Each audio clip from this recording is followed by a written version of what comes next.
ہمارے چھوٹے بچوں کو یہ شعر آتے ہیں اسکول میں سن لیے، لب پہ آتی ہے دعا بن کے تمنا میری. ڈاکٹر اقبال کو وہ جانتے نہیں ہوتے لیکن اشعار سنتے ہیں. اسی طریقے سے عرب کے لوگ حکیم لقمان کی کہاوتیں، حکیم لقمان کے واقعات وہ بچپن سے سنتے تھے، ان کے محاورے ان کو ایک ریسپیکٹیبل پرسنالٹی سمجھتے تھے. بس اس سے زیادہ کچھ نہیں تھا. نبی نہیں تھے وہ، کسی نبی کے صحابی بھی نہیں تھے وہ، کیونکہ قرآن حکیم میں جو سورہ لقمان میں ان کا ذکر آیا تو انہوں نے صرف توحید اور آخرت کا ذکر کیا، کسی نبی کی پیروی کا ذکر نہیں کیا. ورنہ یہ نبی پہ واجب ہوتا ہے کہ جب وہ دین سکھا رہا ہوتا ہے تو وقت کے پیغمبر کی پیروی کا حکم دیتا ہے. وہ بھائی ایک عام انسان تھے جو دین فطرت کے اوپر تھے، یعنی انہوں نے نیچر کو آبزرو کیا. یہ فطرت ایک توئیں والی ہوتی ہے، وہ فطرت نیچر ایک ہے تا جہاں پہ کسی پیغمبر کا پیغام نہ پہنچا ہو، لیکن فزیکل فینومینا آف نیچر، قانون قدرت کو، التذکیر بھی لا اللہ کو آبزرو کر کے ایک بندہ اللہ تک پہنچ جائے. اس طرح وہ گاڈ تک پہنچ چکے تھے. ان کی سب نصیحتیں پڑھیں. پہلی نصیحت ان کی کیا ہے؟ یا بنی لا تشرک باللہ ان الشرک لظلم عظیم. اللہ نے بیسیکلی مشرکین عرب کو کہا کہ جس حکیم لقمان کو تم اتنا بڑا بزرگ سمجھتے ہو، اس کی باقی کہاوتیں تو سنی نہیں ہے. جو اصل اس کی بات ہے کہ اس نے کہا تھا شرک نہیں کرنا، تو تم شرک کا اڈا یہاں پہ کھولے بیٹھے ہوئے ہو کعبے میں. یہ حکیم لقمان کی تمہیں نصیحت نہیں پتا. جس طرح ہم ناسبیوں کہتے ہیں کہ بخاری مسلم میں رفع الیدین کی حدیثیں ہیں تو آل امیہ کے خلاف بھی ہیں، تو یہ حدیثیں نہیں ماننی تم نے. الزامی جواب، اینٹی وینم پھکی کے طور پہ. تو یہ سورہ لقمان اس لیے ان کو ایڈریس کرتی تھی. وہ بچپن سے جانتے تھے کہ حکیم لقمان بہت دانا تھا، بہت عقل مند شخص تھا. تو عقل مند شخص توحید کی دعوت دینے والا تھا، اس کی توحید کی نصیحت تو تم نے بھلا دی ہے، شرک کا اڈا بنایا ہوا ہے کعبے کو. تو اللہ تعالیٰ نے اس لیے ان کے نام پہ سورت رکھی. حبشی النسل تھے، موٹے ہونٹ. حبشی کس طرح کا ہوگا؟ یہ تو آپ کا کرائٹیریا ہے نا، خوبصورت شکل ہو، ناک باریک ہو، ہونٹ پتلے ہوں. اللہ کے نزدیک تو مسلم شریف کی حدیث ہے، اللہ تمہاری شکلوں اور مال کو نہیں دیکھتا، دلوں اور اعمال کو دیکھتا ہے. تو شکلوں کو کیوں دیکھے؟ شکل بنائی کس نے؟ اللہ نے. تو اس نے شکل کو کیوں دیکھنا ہے؟ اعمال کا اختیار آپ کو دیا، اس لیے آپ کے اعمال کو دیکھتا ہے. دل میں اچھائی اور برائی کی تڑپ اور اس کو ایگزیکیوٹ کرنا، اس کا اختیار اس نے آپ کو دیا، اس لیے اس کے اوپر جج کرتا ہے. تو حکیم لقمان کے بارے میں آپ کو اسلام کی جو پہلی تفسیر ہے نا ابن جریر کی، امام طبری جنہیں کہتے ہیں، المتوفا 310 ہجری، انہوں نے تفسیر ابن جریر لکھی ہے. ابن کثیر نے المتوفا 774 ہجری، انہی سے اکثر چیزیں کاپی کی ہیں. تو آپ سورہ لقمان کے تعارف میں جائیں گے، انہوں نے حکیم لقمان کے کافی واقعات لکھے ہوئے ہیں کہ یہ کتنا دانا شخص تھا اور کس طرح یہ اصلاح کرتا تھا. ایک دفعہ ان کے آقا نے ان کو کہا، ایک بکری تھی اور کہا ذبح کر کے اس بکری کے سب سے بدترین جو پارٹس ہیں نا وہ لے آؤ. تو انہوں نے بکری ذبح کی، زبان اور دل اٹھا کے لے آئے. اب پھر ایک بکری اور مالک نے دی اور کہا اس کے سب سے بہترین پارٹس لے کے آؤ. پھر زبان اور دل اٹھا کے لے آئے. مالک نے کہا کہ یہ کیا؟ انہوں نے کہا یہ زبان اور دل اگر ٹھیک ہو جائے نا انسان کا تو اس سے بہتر اعضاء کوئی نہیں. اور اگر زبان اور دل ڈی ٹریک ہو جائیں تو ان سے برا کوئی عضو بھی نہیں ہو سکتا. یہ جناب حکیم لقمان تھے. تو اللہ تعالیٰ نے مشرکین عرب کو کہا کہ ان کی توحید کی نصیحتیں، پھر آخرت میں پیشی کی نصیحتیں. حکیم لقمان کی نصیحتوں میں میرا پورا لیکچر ہے، مسئلہ 177 آپ جا کے دیکھیں تو آپ کو پتہ چلے گا جی حکیم لقمان نے کیا کیا نصیحتیں. سورہ لقمان میں 8 نصیحتیں تھیں ان کی، 2 اللہ نے مزید ایڈ کر کے تلک عشرۃ کاملہ، اور وہ 2 نصیحتیں ماں باپ کے ساتھ اس نے سلوک کی ایڈ کی، جو حکیم لقمان نے شاید عاجزی کی وجہ سے اپنے بچے کو نہیں کی، شاید موت کا وقت تھا تو اب وہ اس کو سکپ کر گئی یا اوور لک ان سے ہوگی، تو اللہ تعالیٰ نے اسے پرفیکٹ کیا. ان نصیحتوں سے کئی آئیڈیا نہیں ہوتا کہ انہوں نے وقت کے پیغمبر کی پیروی کا کہا ہو. اس سے لگتا ہے کہ وہ ایک ایسے شخص تھے جنہوں نے فزیکل فینومینا آف نیچر کو آبزرو کر کے خدا تک پہنچ چکے ہوئے تھے کہ اس کائنات کا ایک کریٹر ہے اور Allah is the only explanation of all the physical phenomena in this world. وہ اتنی رقت انگیز ان کے الفاظ ہیں، اے بیٹے اللہ کے ساتھ شرک نہ کرنا، بے شک شرک سب سے بڑا گناہ ہے، سب سے بڑا ظلم ہے. اور اگر تم پہاڑ کی چٹانوں میں یا آسمانوں میں بھی کوئی گناہ کرو گے تو قیامت دن اللہ تعالیٰ تمہارے سامنے لے آئے گا. اچھا آسمانوں میں کس نے گناہ کرنا تھا؟ اس زمانے میں تو اڑتا تو کوئی بھی نہیں تھا، لیکن آج آپ کی ساری اسمگلنگ پاکستانی ایئر ہوسٹس جو کر رہی تھی اور جو کچھ باقی معاملات ہوتے ہیں وہ آسمانوں میں ہی گناہ ہو رہے ہوتے ہیں. تو وہ یہ نہ سمجھیے گا انہوں نے زمین پہ گناہ نہیں کیا، آسمانوں میں، قرآن میں لکھا ہے آسمان میں بھی کوئی گناہ کرو گے اللہ تعالیٰ لے آئے گا قیامت والے دن. وَمَن يَعْمَلْ مِثْقَالَ ذَرَّةٍ خَيْرًا يَرَهُ فَمَن يَعْمَلْ مِثْقَالَ ذَرَّةٍ خَيْرًا يَرَهُ وَمَن يَعْمَلْ مِثْقَالَ ذَرَّةٍ شَرًّا يَرَهُ.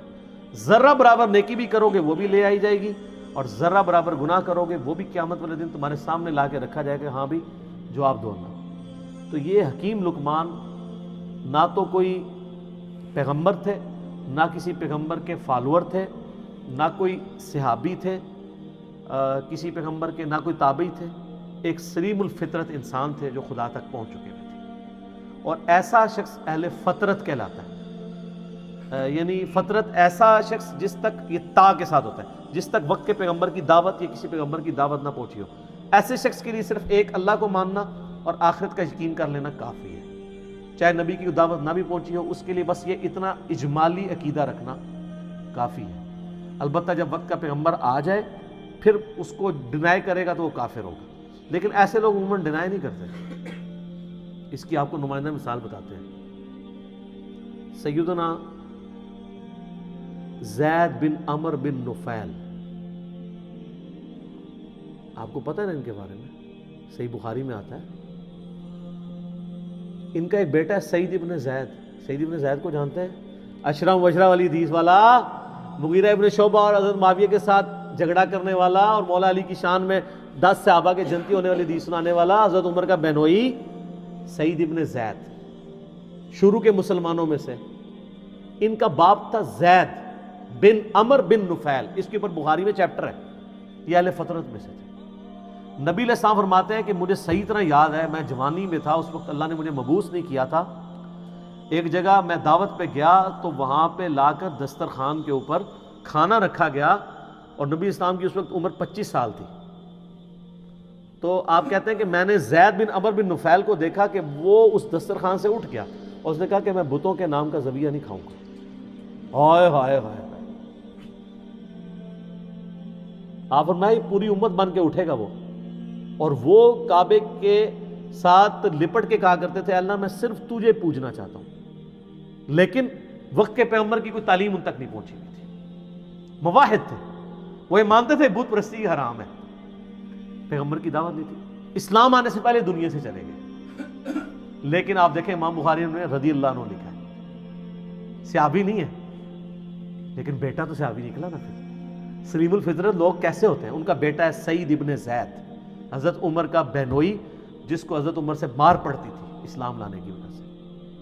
اور یہ پھر آخری وقت تک آپ دیکھیں ڈٹے رہے ہیں. وہ تو آپ کربلا والا ریسرچ پیپر پڑھ لیں، جب سب لوگ مسلط کا شکار تھے، یہ تو اعلانیہ مجموعوں میں کھڑے ہو کے کہتے تھے تم جنتی شخص علی ابن ابی طالب پہ لعنت کرواتے ہو.